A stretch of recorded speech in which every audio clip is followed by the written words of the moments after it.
Let's head to Marvel Stadium yesterday, and it's hard to get a read on the Western Bulldogs at the moment. They were so poor against Port Adelaide, but then against the Blues, they were brilliant yesterday. And the story was Jamarra for me. He's been down on form. He's in all sorts, really. Been dropping chest marks, running underneath the ball, and he started poorly. So Wiedering absolutely had his measure.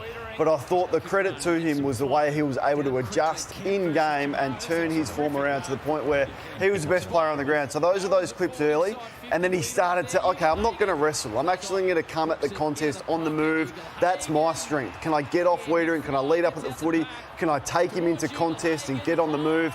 Can I take him to stoppage, which he did late? So that's that goal late where, look at the score there, that was a critical goal. So I thought the goals that he kicked 4 goals, 3, came at critical moments. And I thought it was a coming-of-age performance where he said, with no Norton, I'm going to be the guy, and he was absolutely the guy in the match winner for the Dogs yesterday. And he had help from some of the smalls. So Jacob Wiedering, the best man on the ground for the first quarter and a half, 6 intercept marks, did it comfortably, did it easily. But have a look what happens after that. So they realise that. I'm not sure whether it was in-game or the players took it upon themselves, but have a look at Waitman here. Put the pressure on Jacob Wiedering, just not allowing Jacob Wiedering to have a run. And so he's allowed to come in from the side and take an easy mark. Again here, have a look at Waitman, the work he does before the ball gets down here. So they identified that there was a real issue with Jacob Wiedering taking so many marks, and then there's a one-on-one there. And again, this one's Riley West. He comes across and he puts the pressure on Wiedering. 6 intercept marks in a quarter and a half, and then hardly touched it after that, and 4 goals on the back of that to Jamarra. So they learnt in game, and the Dogs are very good. Well done to Luke Beveridge. And I just wonder about the Blues, when it's not Cripps, when it's not Walsh. And Cripps was enormous. So you thought, he's going to be the one again in the last quarter like he did against Port Adelaide to win it for them. Walsh was down on form, and here's the scenes after. He said, it's game 200, don't cheer me off. I love this. I think he's the best captain in football right now, Cripps. But if it is not him, who else is it? And are we worried about their midfield and perhaps a lack of pace through there, Llordo? I thought Charlie was so fumbly yesterday. For some reason, Hewitt can't get into this midfield. He's been dropped for the last 3 weeks. Kennedy starts as the sub. Hollands is a good player, but yeah, so maybe just a lack of depth through the midfield when they lose like that. Yeah, they've been hunted badly big time by the Giants and Bulldogs in the last 2 weeks, and they haven't responded. I didn't like a couple of moments from Charlie Curnow yesterday where it wasn't about team, and one in particular was really poor. This is one, I thought they were coming at this time. And look at Ollie Hollands through the centre of the ground here, through the corridor. You just got to hit him, and he's having a nice, easy run and a shot for goal, or even hit the captain. But he just wanted to have the shot himself, and I thought that hurt. And imagine it was back the other way. Like, you'd be pretty disappointed. I reckon there was another one late in the game where he's just blasting from 50. 3-7. 3 goals, 7, and that happens when you're probably just taking pot shots when you could pass them off. Scoring was an issue early. Zach Williams solved part of that problem earlier in the season, but injured yesterday with another soft tissue. He left the ground with a hamstring injury. Matt Kennedy was subbed onto the ground after that. But given he has had a history of major problems with the body and a few soft tissues amongst it, you'd expect him now to miss some weeks, and hopefully for him can get himself back in time for the finals. Welcome back to the Sunday Footy Show. The Western Bulldogs bounced back and they beat the Blues at Marvel Stadium yesterday, and it was a great win from a footy club who were under pressure. Jamarra, we've spoken about him, kicked 4. Riley West, we'll speak to in a minute, he kicked 4 as well. Bailey Dale was brilliant off half-back, run and carry. Curnow, 3 goals, 7. Mackay kicked 3 early, and Paddy Cripps was a lone hand through the midfield, particularly late. Akers and Walsh had a fair bit of it as well. There's no doubt about that. I thought it was one of the best performances from any team this year. No one gave them a chance. They kicked 0 goals, 7 in the first quarter and beat a very good premiership contender. To tell us about it is our next guest, because he's having a huge year, and he was ginormous yesterday with his 4 goals. His name's Riley West. Riley, thanks for your time on the Sunday Footy Show. No worries, thanks for having me. I just thought you were on right from the start, and clearly the previous week you would have been disappointed with probably your defensive lapses and the way Port Adelaide can score from their back half. Take us through how you reviewed that game and what your focus was leading into yesterday's performance.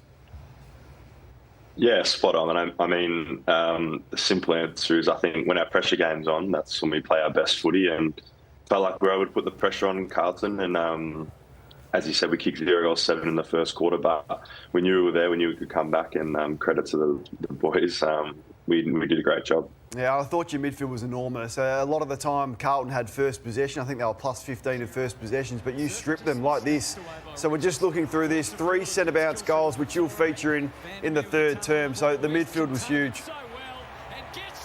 Yeah, they were massive. I mean, adding Ed Richards in there, his leg speed and strength. Bonte, Libba, they're just who they are. And losing ads early wasn't ideal, but I think they really adapted and played a great game. Hey, Riley, I've been pretty hard on Jamarra because I think he's capable of so much more.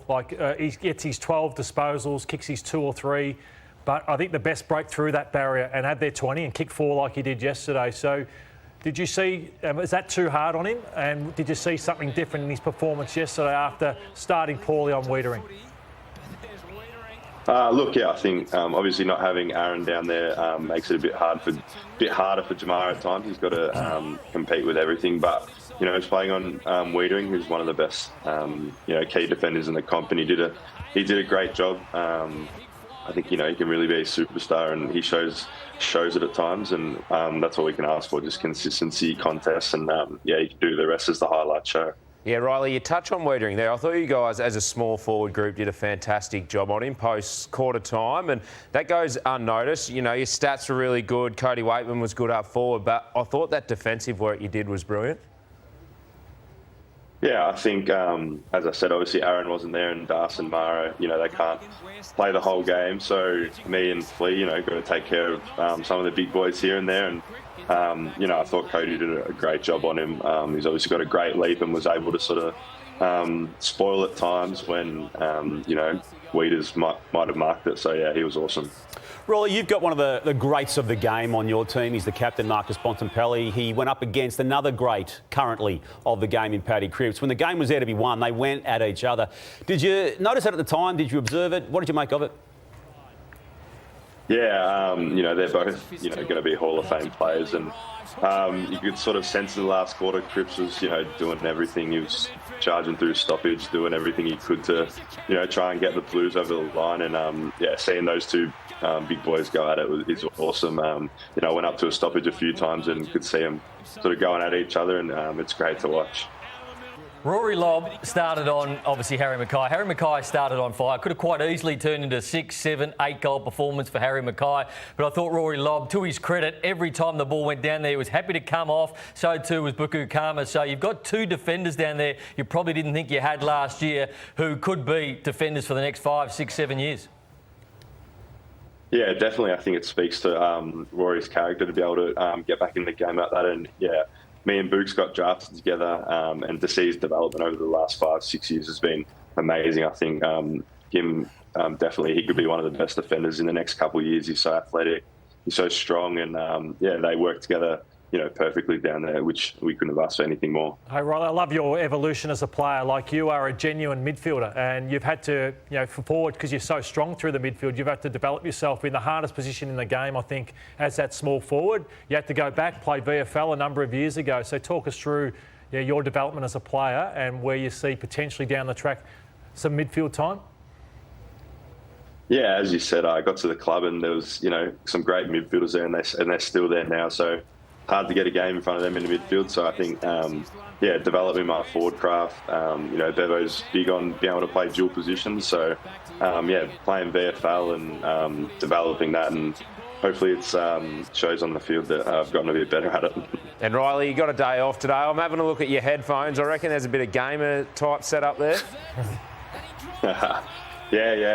Sometimes a bit of PlayStation here and there.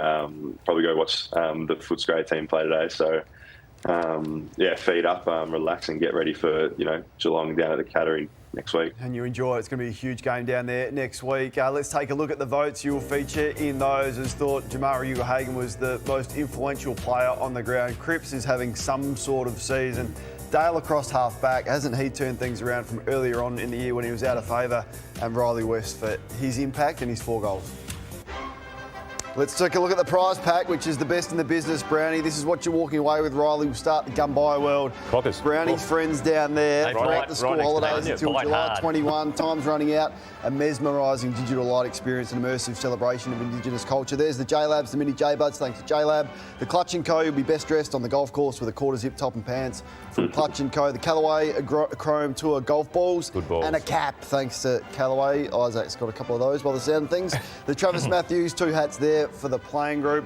The True Linkswear golf shoes, they're really good. Check them out, truelinkswear.com.au. The bar fridges Australia are back, so check out one of those as we scroll up there to see that. We're just a bit slow this morning. Water in the fridge. Pre-recorded games. Magnificent stuff there. You're a bit fast. Check out bar fridges, the Aquilas, a pair of premium quality footwear. They've been around since 1958, if you don't mind. There's the Cookie Box, Melbourne's finest artisan cookie shop.